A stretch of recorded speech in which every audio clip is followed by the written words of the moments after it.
Good morning, everybody. My name is Adele Whelan, and I am presenting the findings from the report today on behalf of myself and my colleagues at the ESRI and all who have contributed to the report.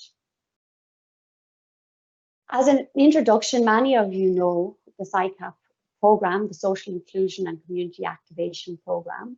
This provides funding to tackle poverty, social inclusion, and long-term unemployment, particularly using local engagement and partnerships with disadvantaged individuals, communities, and other public sector agencies. Pre-employment supports that we specifically focus on, they look at the employment assistance given to individuals who we deem as being furthest away from the labour market, specifically individuals who are long-term unemployed, very long-term unemployed, at least 2 years or more, and also have low levels of educational attainment. So in terms of educational attainment, leaving cert or less is what we consider low levels of education here. As Alan and the Minister have spoken about, the sharp rise in total unemployment at the start of this year due to COVID-19 crisis, we expect that it is likely that the total number experiencing long-term unemployment will rise into the future, and this makes programs such as SICAP particularly important. We know that those remaining outside paid employment for long durations are often those who face an array of disadvantages, and they require specific assistance in their preparation before they can be considered employment ready. It is very, very difficult in normal circumstances to find data on pre-employment interventions and supports. And even when that is available, finding a comparable control group to compare those individuals to allow an estimation of a counterfactual. This study is unique in that aspect, in that we do have a counterfactual estimate. Hubble were able to provide us with the data that we needed, in the format that we needed, and also they had information within that data set on the complex and diverse range of needs that individuals were facing. We understood that a quantitative approach, while we wish to include it, alone would not be sufficient to capture the full effects of the program. So the methodology that we used had 3 phases. We began using a detailed profile of participants using the IRIS database. Then we progressed to a standard counterfactual analysis. And finally, we used qualitative analysis to further examine the findings. The detailed profile of participants, that allowed us to identify the key attributes of individuals in receipt of SICAP supports, specifically the individuals that we are interested in, pre-employment support individuals that were engaging with these pre-employment supports. We wanted to look at not only their individual characteristics, age, gender, education levels, we also wanted to look at the barriers that they faced, specifically around disability, housing difficulties, belonging to ethnic minorities, being a lone parent, migrants, so on and so forth. We had information around spatial factors, so small area level of deprivation, population density, urbanization, and the geographic information that we used also.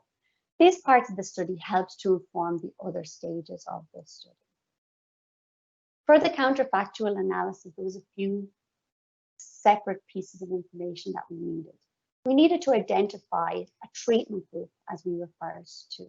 These are individuals who benefited from the pre-employment supports under SICAP, who had low levels of educational attainment and were long-term unemployed. We wanted to identify also a control group, individuals who were similar in all other regards to that treatment group, but that they did not engage in any pre-employment supports. And the data in the IRIS database allowed us to do that. We progressed to compare the employment outcomes between the treatment and the control groups and look at employment outcomes after 3 and 6 months. And we used further analysis to ensure that this treatment impact was robust. So to identify our pre-employment treatment group, we had 3 criteria. We used the 2018 IRIS database. We identified those who were unemployed for 2 years or more, those who were educated to leaving certificate or below, and those who had received at least one employment type intervention through the SICAP program in 2018. Employment type interventions were identified as goal 2.4, 5, and 6. So moving people into employment or self-employment. In contrast, then, we identified the control group. They also were unemployed for 2 years or more. They were educated to leaving certificate or below, but they had no record of receiving an employment type intervention in 2018 or the previous year, 2017. So the rationale for this approach is the difference that we perceive in the outcomes after a certain period of time between the treatment and control group is our counterfactual. The final stage then was the qualitative analysis. We began the study, in fact, with a short postal email survey of all LDCs, and I know many of them are attending the webinar today. I want to thank them for their support and input into the project. The 91% response rate is particularly high, the highest of any response rate of a survey I've been involved in at the ESRI. We also selected 5 case study areas for further analysis closer to the end of research. We used in-depth interviews with LDC CEOs, staff, participants, local employers, and key policy stakeholders in the area. And what we wanted to do in this stage was to unpack the impacts that the participation had on individuals' development around soft skills. So key work skills, attitudinal skills, personal skills, and practical skills. We wanted to also look at the participants' plans for the future and the impacts that the course had on those. We interviewed current and former program participants, about 40 individuals in total across the 5 areas. We spoke to them about their individual experiences on their program and also their perceived impacts on their employability and personal social development. Now I'll present the findings, a summary of the counterfactual analysis. Within the IRIS database for the year 2018, there's information around 32,000 individuals who are receiving interventions and supports across a range of goals. You can see around personal development, lifelong learning, employment, self-employment. We wanted to identify our treatment and control. So our treatment here, the last column on the right-hand side, looks at individuals who are receiving supports in 2018 around employment, self-employment, and some of them also receiving personal development, well-being supports. They're not mutually exclusive. People can receive interventions around more than one goal. But more specifically, the control group are not receiving employment supports or self-employment supports, predominantly receiving supports around lifelong learning and personal development supports. When we profiled participants, compared to all SICAP participants in 2018, so 30,000 individuals, our pre-employment individuals were less likely to move into employment and self-employment. They were significantly more disadvantaged. They were 15% less likely to move into employment and 5 percentage points less likely to move into self-employment. Furthermore, looking within our pre-employment participants of 2018, we found lower progression rates into employment for females, lone parents, older participants, those aged over 55, those living in more disadvantaged areas, reporting a disability, ethnic minority, and/or a transport barrier. In terms of our counterfactual estimate, I've presented the table of results here. What we found, when compared to a similar control group individuals who participated in the pre-employment supports were 18 percentage points more likely to progress into any employment. That's employment or self-employment. And they were 8 percentage points more likely to progress into employment only. This is a very large, significant result compared to the other literature. It's very difficult to identify this in this way, but also to find such positive impacts for these individuals who are furthest away from the labour market. We also looked at a more disadvantaged group in terms of educational attainment, so junior certificate below, and the results were very similar. dropping from 18 to 17 and 8 to 7, but very similar impacts with even half the sample. So our results are robust around the estimates there. We wanted to further look at what determines the progression. So we were able to look at different course characteristics, course and intervention characteristics.